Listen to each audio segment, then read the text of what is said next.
No poďte, nech sa páči. Dobrý deň, áno. Dobrý deň. Dobrý deň. Mám novú prácu. Akurát nastupujem v pondelok do roboty a chcela by som si otvoriť účet u vás, aby mi vedeli platiť. Výplata mi tam bude chodiť, áno, áno. Dobre. Menová. Dobre, ešte predtým, ako začneme. Rozumiem. No, neviem, poznáte druhý pilier?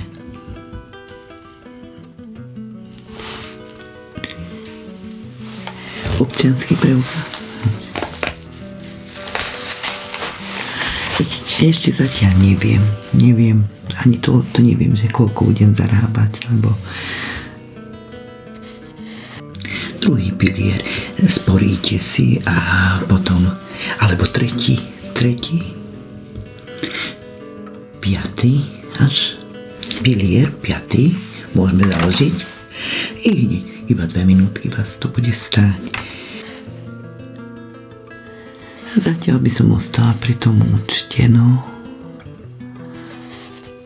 Pilierni, neviem, áno, jasné. Dom máte poistený?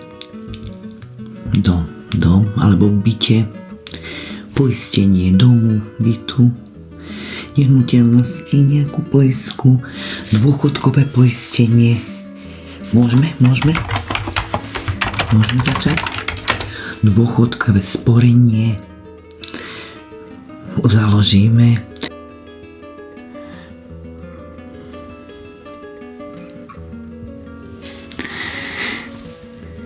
Tak ten účet by som si založila najskôr, potom sa uvidí.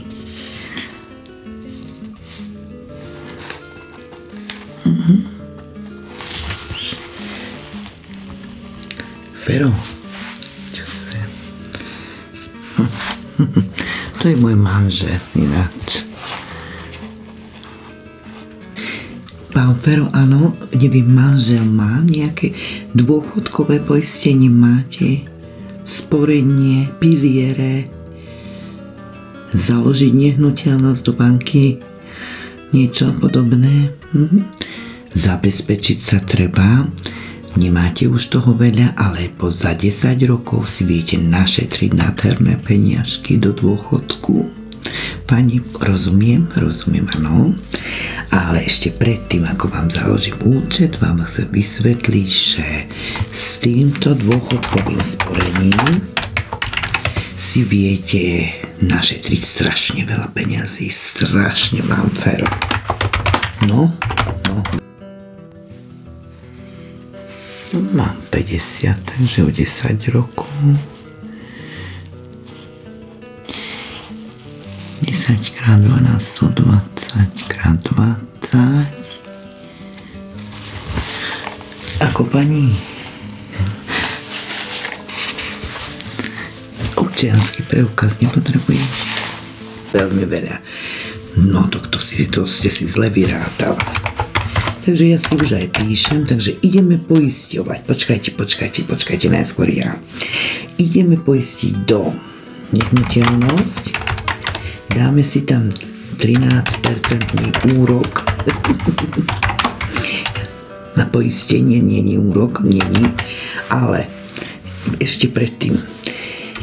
Ja rozprávam teraz. Dáme si dôchodkové poistenie pre vás do Unikva. Potom to nebude stáť veľa, to 20 eur.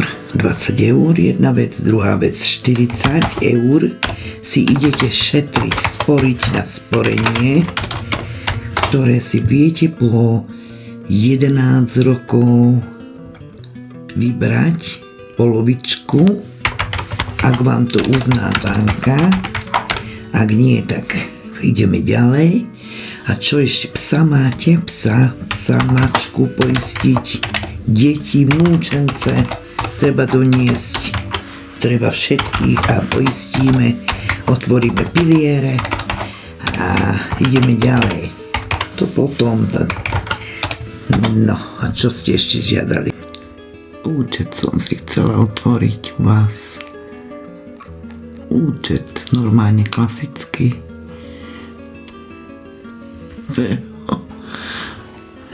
Čo sa deje? Účet, potrebujem do roboty zobrať.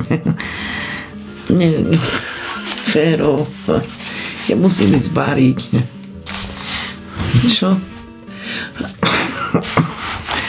Účet. Čo ešte máme? To sporenie a piliere, čo ešte, pán riaditeľ? Kata. Mám všetko. No, dobre. Takže toto by bolo všetko. Papieriky vám prídu domov poštou, nemusíte sem chodiť. Všetko vybavíme za vás. Peniažky, kedy bude tá výplata, tak sa to všetko tam stiahne samo od seba. Dovidenia. Ďalší.